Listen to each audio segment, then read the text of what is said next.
নমস্কার বন্ধুরা, NEET 2024 candidate যারা আছো ডব্লিউবিএমসিসি এবং অল ইন্ডিয়া কোটা কাউন্সিলিংয়ের জন্য তোমাদের যদি কোনো রকম কোনো হেল্প লাগে, কোনো রকম কোনো যদি ডাউট থাকে কাউন্সিলিং সম্পর্কিত, তোমরা আমাদের চ্যানেলটিকে রেগুলার ফলো করতে থেকো। ইউটিউব চ্যানেলে অনিন্দ্য বেলেল এবং আমাদের টেলিগ্রাম গ্রুপে অ্যাড হয়ে তোমাদের ডাউট, তোমাদের যদি কোনো রকম কোনো জিজ্ঞাসা থাকে সেগুলো কিন্তু জানাতে পারো। আমাদের ইউটিউব চ্যানেল নেম অনিন্দ্য বেলেল এখানে দেখতে পাচ্ছ, এবং টেলিগ্রাম গ্রুপ এই যে নিট 2024 কাউন্সিলিং, এই গ্রুপটা কিন্তু তোমরা অ্যাড হয়ে যেতে পারো এবং তোমাদের কোনো রকম কোনো জিজ্ঞাসা, কোনো ডাউট থাকলে, কাউন্সিলিং সম্পর্কিত যদি কোনো সমস্যা থাকে সেটা কিন্তু জানাতে পারো। চলো ভিডিও শুরু করা যাক।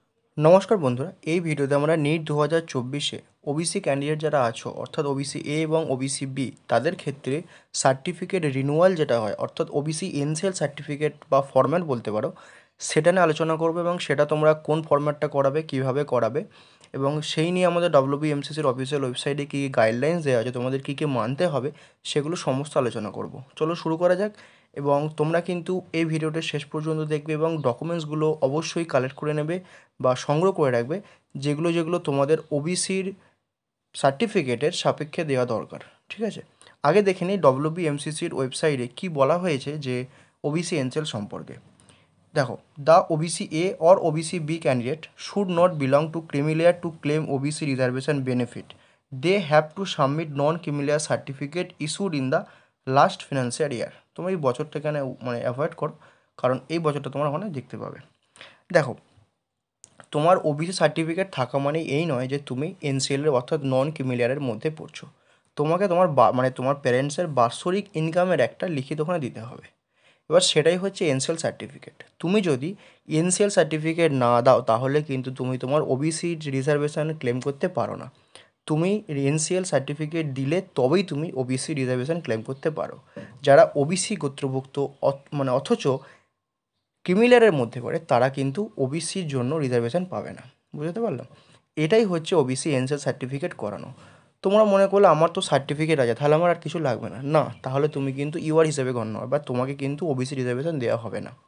তুমি একমাত্র ওবিসি এনসিএল সার্টিফিকেটটা করালে তখনই কিন্তু তুমি ওবিসি রিজার্ভেশন পাবে।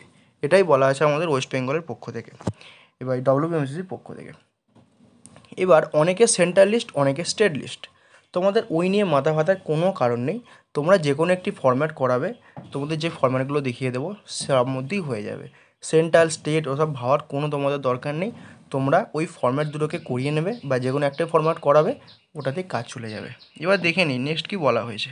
এখানে বলা হয়েছে যে তোমার যে সার্টিফিকেটটা সেটা কিন্তু ইস্যুড অথরিটিটা, মানে তোমার যে ওবিসি সার্টিফিকেট সেটা কিন্তু তোমার ওয়েস্ট বেঙ্গলের ইস্যুড হতে হবে। সে তুমি ধরো অন্যান্য স্টেটের ওবিসি সার্টিফিকেট নিয়ে আমাদের ওয়েস্ট বেঙ্গলে চলে এলে কিন্তু হবে না। নিশ্চয়ই বোঝাতে পারলাম ব্যাপারটা। আর চলো এবার দেখে নেওয়া যাক আর কি বলা হয়েছে। এখানে যেটা বলা হয়েছে, এখানে বলা হয়েছে যে তুমি যদি রিজার্ভেশন ক্লেম করতে যাও, যদি সেখানে তুমি যদি ধরো ফেল করলে, মানে রিজার্ভেশন সার্টিফিকেট দেখাতে পারলে না, তখন তোমাকে ইউআর হিসেবে গণ্য করা হবে, বা যদি কাট অফ তোমার ঠিক থাকে তখন তুমি কাউন্সিলিং কন্টিনিউ করতে পারবে, না হলে পারবে না। এটাই এখানে বলা হয়েছে সহজ ভাষায়। আর এখানে আর সেরকম কিছু নেই। দেখো, এই যে ফর্ম্যাট দেখতে পাচ্ছ ওবিসি এনসিএল ফর্ম্যাট, এই ফর্ম্যাটটা তোমায় কিন্তু ফিল আপ করতে হবে। এই ফর্ম্যাটটা ফিল আপ করে এর সঙ্গে কিছু ডকুমেন্টস নিয়ে তোমাকে এসডি অফিসে যেতে হবে। সেখানে গিয়ে ওনাদের কাছে জমা দিলেই ওনারা কিন্তু তোমাকে এই ফর্ম্যাটটা ফিল আপ করে স্ট্যাম্প মেরে সই করে সব দিয়ে দেবে। ঠিক আছে, এই একটা ফর্ম্যাট ছিল। এই একটা ফর্ম্যাট যেটা এনসিএলের পক্ষ থেকে, এই এনটির পক্ষ থেকে দেওয়া হয়, ইনফরমেশান বুলেটিনে যেটা দেওয়া থাকে, তো এই একটা ফর্ম্যাট আছে। আর একটা স্টেটের ক্ষেত্রেও ফর্ম্যাট আছে, এটা হচ্ছে এইটা। এটা করে নিতে পারো তোমরা। এই তিনটে ফরম্যাটের মধ্যে যে কোনো একটি ফরম্যাট করলেই হলো। এই ভিডিওটা আর বাড়াচ্ছি না। এই ভিডিওতে আমরা এই ফরম্যাটগুলো দেখালাম এবং তোমরা ওবিসি এনসিএল কেন করবে এবং কোন কোনভাবে করবে এগুলো একটু বললাম। এবার নেক্সট ভিডিওতে আমরা প্রত্যেকটা format step by step fill up করে দেখিয়ে দেবো এবং এই ফরম্যাটগুলোর জন্য কী কী ডকুমেন্টস তোমাদের নিয়ে যেতে হবে, যেটা এখানে দেখতে পাচ্ছ তোমাদের এইচডিএফের সঙ্গে করে নিয়ে যেতে হবে। এবার কীভাবে করাবে, মানে স্মুথলি প্রসেসটা কীভাবে এগোবে সেটা তোমাদের বলে দেবো নেক্সট ভিডিওতে। সেটা তোমরা চ্যানেলটিকে ফলো করতে থেকো এবং তোমাদের যদি কাউন্সেলিং রিলেটেড যে কোনো আপডেট হেল্পের জন্য আমাদের টেলিগ্রাম গ্রুপে অ্যাড হয়ে জানাতে পারো, বা ওই হোয়াটসঅ্যাপ নম্বরে দেওয়া আছে ওখানে ডিএম করতে পারো, বা আমাদের পার্সোনালাইজড যে পেড কাউন্সেলিং সেটাও তোমরা অ্যাভেল করতে পারো। আর ওবিসি এনসেল কিন্তু তোমাদের নতুন করে করাতে হবে, যেটা তোমাদের সবার মধ্যে ডাউট থাকে। আগেকার সার্টিফিকেট দিলে কিন্তু হবে না, ওরা 1 বছরের মধ্যেকার সার্টিফিকেট চায়। ঠিক আছে, এটা বললাম।